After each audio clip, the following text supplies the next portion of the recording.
Well, between the long lines and the pat-downs, the tiny seats and the tarmac delays, it would take the empathy of a saint to stop and worry about the comfort of the pilot. But tonight's investigation shows you exactly why you should.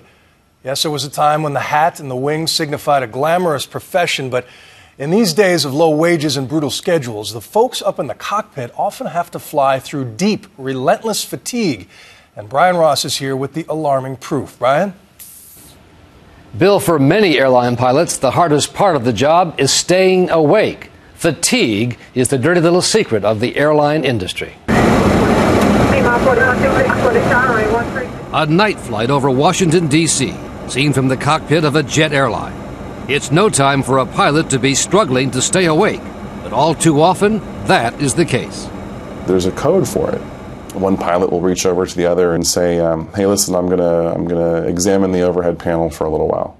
It's the result of a system in which poorly paid pilots report to duty hundreds or thousands of miles from home and have to scrounge at night for a place to sleep, ending up in secretive so-called crash pads seen in this ABC News undercover video. Or even worse, spending the night in airline crew lounges, as seen in these pictures taken by a pilot, raising the veil on the secret life of airline pilots, a symptom of a very serious industry-wide problem. It is a big concern. It matters. Our passengers deserve better. 2 years ago this week, a Continental regional jet from Newark, operated by Colgan Air, crashed on approach to Buffalo, killing 50 people. Neither the pilot nor the first officer slept in a bed the night before the flight. They had commuted to Newark from Florida and Washington State. Yawns could be heard on the cockpit voice recorder. We had a captain who had actually been overnighting in the crew lounge at Newark Airport for 2 of the previous 3 nights. The chair of the National Transportation Safety Board, Deborah Hersman, says while pilot fatigue was not formally listed as a contributing factor in the Buffalo crash, it was certainly an important issue. We did recognize that they were likely impaired by fatigue.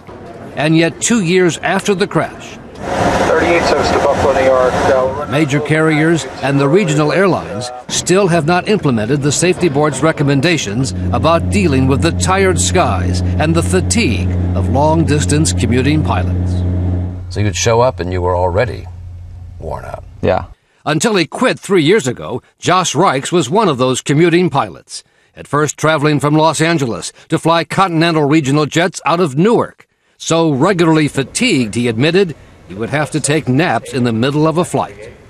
Brian, are you asking me this question? Yeah. Absolutely. Absolutely. Yeah. Reich says on his starting pilot salary of $17,000 a year, he could not afford to live in Newark or even get a hotel room. With $17,000 a year to spend? Yeah. How'd you live there? I lived in a crash pad. Lived in a crash pad? I lived in a crash pad. It's a strange name for a place for airline pilots to sleep, but crash pads can be found within blocks of most major airports, part of an underground world that is secret only to the flying public. We saw pilots coming and going all hours of the day and night at crash pads just a few blocks from LaGuardia Airport in New York. Inside, stacks of bunk beds, 24 in all, crammed into rooms in violation of all housing and fire codes. About $25 a night. Hot bunks. Bring your own pillowcase. It was never really good sleep. Former Continental Express pilot Josh Verde says he too was forced to sleep in crash pads when he commuted from Florida for flights based out of Newark Airport. You'd have people coming in and out at all hours of the night. I happen to have a bunkmate that snored louder than anyone I've ever heard in my life. Verde says while the airlines provide hotel rooms during the middle of an actual trip, it's the night before the start of the trip when commuter pilots are scrambling for a place to sleep. They're aware of what's going on, and I think they just sort of say, figure it out. And many pilots can't even afford the $25 a night for a crash pad, so they end up behind the locked doors of the airport where the public can't see them, spending the night in the airline's crew lounges. The airlines say it is against the rules, but a pilot for U.S. Airways Express provided these pictures to ABC News of the crew lounges at the airports in Philadelphia and at LaGuardia. That's disrupted sleep. You're not going to get full consolidated sleep doing that, no. Dr. Martin Moore-Eade is a sleep expert who consults with airlines, unions, and the government on pilot fatigue. Good sleeping occurs in a dark room, a quiet room, and a room that's cool in temperature, and a room where there's not intrusive noise. So that's not a crew lounge?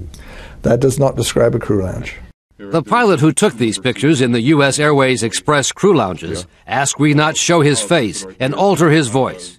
He says he put his job on the line so the public, and in particular members of Congress, could see what he sees every day. That's who their pilot's going to be.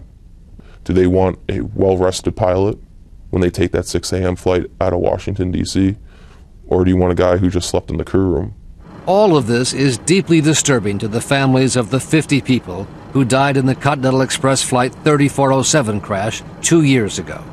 When that phone rang, I picked it up and he says, Scott, Lauren was on that plane and she's gone. Since then, Scott Maurer, who lost his daughter Lauren, and others who lost loved ones, have helped to push through legislation in Congress to improve safety on the regional airlines. But Maurer says neither the airlines nor the pilots union is still willing to address the issue of commuter pilots and fatigue. These two areas, pilots and industry, need to work closer together. Right now, that's not happening, is it? And right now, that's not happening. How you doing? Thank you. One of the few who has actually stepped up and addressed the issue is America's most famous pilot, Sully, Captain Chesley Sullenberger, who, with his first officer, Jeffrey Skiles, was able to land his stricken jet in the Hudson River off New York City. I'm convinced that had we been tired, had we not gotten sufficient rest the night before, we could not have performed at the same level.